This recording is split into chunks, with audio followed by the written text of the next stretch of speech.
अजित एक छोटे कस्बे में रहने वाला सीधा साधा लड़का था। उसकी शादी दिल्ली की रहने वाली सौम्या के साथ हो गई।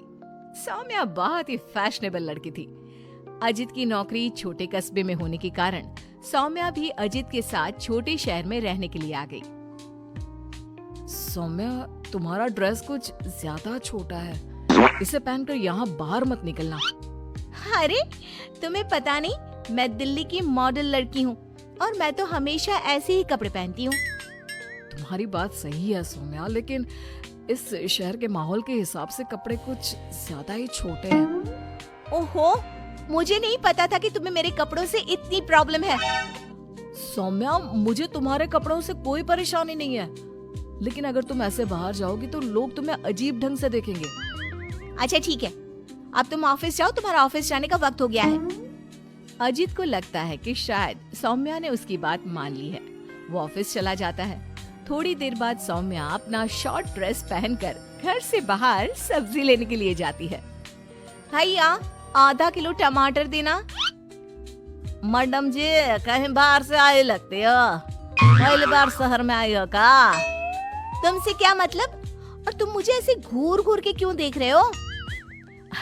अरे नहीं नहीं, ऐसी कोई बात नहीं है, बस आपके कपड़ों को देखकर लग नहीं रहा कि आप शहर की रहने वाली हैं। तुम अपने काम से काम रखो, मैं चाहे कुछ भी पहनूं, तुम्हें उससे क्या? सौम्या सब्जी लेकर अपने घर चली जाती है। शाम को अजित घर वापस आता है। सौम्या, कल मम्मी पापा आ रहे हैं। देखो, तुम ना उनके सामने साड़ी पहन कर रहना, वरना मम्मी बुरा मान जाएंगी। अरे यार, तुम भी ना जब देखो तब मेरे कपड़ों को लेकर परेशान रहते हो। अरे बस 2 दिन की तो बात है सौम्या, उसके बाद तो मम्मी पापा वापस घर चले जाएंगे। अच्छा ठीक है ठीक है। अगले दिन अजित ऑफिस चला जाता है और पीछे से सौम्या के सास ससुर घर पर आते हैं। लेकिन अजित के घर पर ना होने की वजह से सौम्या ने साड़ी नहीं पहनी थी और वही छोटे कपड़ों में वो अपनी सास के सामने आ जाती है। नमस्ते मम्मी जी, पापा जी, कैसे हैं आप? अरे मैं तो आंखें बंद कर लेता हूँ, ये बहू ने कैसे कपड़े पहने हुए हैं। राम राम राम राम। अरे बहू, तुमको जरा भी शर्म नहीं आती? अपने सास ससुर के सामने इतना छोटा ड्रेस पहनकर घूम रही हो। क्या अजित ने तुमको बताया नहीं कि हम लोग तुमसे मिलने आ रहे हैं? बताया तो था, लेकिन वो क्या है ना मम्मी जी, पापा जी, मुझे तो ऐसे ही कपड़े पहनने की आदत है। जरा मेरे साथ चल, मैं तुझे सिखाती हूँ कैसे कपड़े पहनते हैं। सौम्या की सास सौम्या का हाथ पकड़कर उसे कमरे में ले जाती है और उसकी शॉर्ट ड्रेस के ऊपर जबरदस्ती साड़ी पहना देती है। साड़ी पहनने के बाद सौम्या जैसे ही घर का काम करना शुरू करती है, बार बार जमीन पर गिर पड़ती है। हे भगवान, ये क्या मुसीबत है? ये 5 मीटर की साड़ी पहनकर काम करना मेरे लिए तो बहुत मुश्किल है। क्यों बहू, अब पता चला ना कैसे कपड़े पहनने चाहिए? तो मम्मी जी, आपके कहने का मतलब है कि आप लोगों के सामने मुझे साड़ी पहननी चाहिए?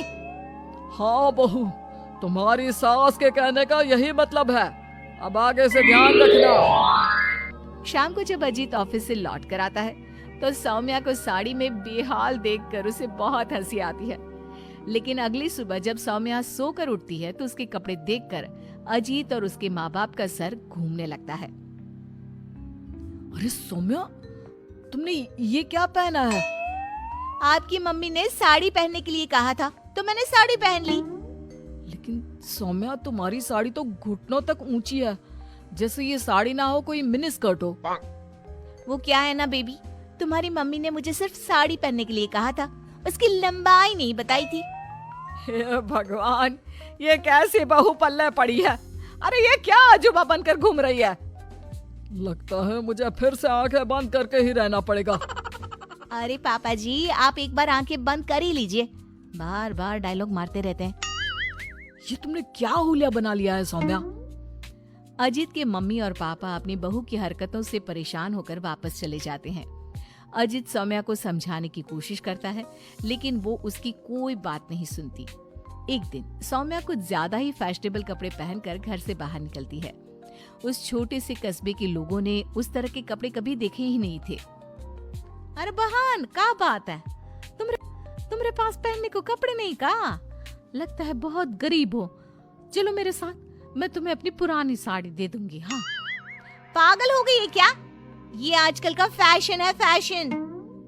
सौम्या जैसे ही थोड़ा आगे बढ़ती है, अरे देखो बेचारी कितनी गरीब है, इसके कपड़े भी फटे हुए हैं। लो ये 10 रुपए रख लो। हाँ, कोई बात नहीं। अरे मैं कोई भिखारी थोड़ी ना हूँ। कितने अजीब लोग हैं यहाँ के, इनको फैशन का मतलब भी नहीं पता। थोड़ा आगे जाने के बाद कुछ बच्चे सौम्या को देखकर जोर जोर से हंसने लगते हैं। अब तुम लोगों को क्या प्रॉब्लम है? क्यों हंस रहे हो ऐसे? आंटी आप बहुरूपिया है ना? हाँ? बहुरूपिया क्या होता है? आंटी वही जो अजीब अजीब कपड़े पहनकर गली गली में घूमता है और लोगों से पैसे मांगता है। तुम्हारा दिमाग खराब हो गया है? मैं कोई बहुरूपिया नहीं हूँ। लेकिन आपकी हालत देखकर तो ऐसा ही लग रहा है। तभी वहाँ पर एक औरत आती है। अरे बच्चों, ये तो कोई पागल औरत लगती है। देखो इसके कपड़े भी फटे हुए हैं। हे भगवान, मैं सच में पागल हो जाऊंगी। इस शहर के लोग बड़े अजीब हैं। मेरे फैशन को न जाने क्या समझ बैठे हैं। फिर सौम्या अपने घर लौट आती है और जोर जोर से रोने लगती है। सौम्या को इस तरह रोता देखकर अजित को कुछ समझ नहीं आता। अरे क्या हुआ सौम्या, तुम इतना क्यों रो रही हो? किसी ने कुछ कहा क्या? इस शहर के लोग पूरे पागल हैं। मेरे फैशन वाले कपड़ों को देखकर न जाने कैसी कैसी बातें करते हैं। तभी अजीत और सौम्या को घर के दरवाजे पर जोर जोर से खटखटाने की आवाज आती है। बाहर जाकर देखते हैं तो 2-3 औरतें वहाँ पर खड़ी हुई थी। कौन है आप लोग और क्या हुआ? अरे आपके घर में एक औरत रहती है ना, फटे हुए कपड़े पहनकर घूमती है। हम उसे ले जाने आए हैं। कहाँ ले जाने आए हैं? अरे पागल खाने या फिर महिला सुधार गृह में छोड़ देंगे। लेकिन क्यों? हम उस बेचारी की मदद करना चाहते हैं। उसके पास पहनने को कपड़े नहीं है ना। आप ऐसा नहीं कर सकते। लेकिन क्यों भाई साहब? क्योंकि वो कोई पागल औरत नहीं, मेरी छोटे कपड़ों वाली बीवी है और उसका दिमाग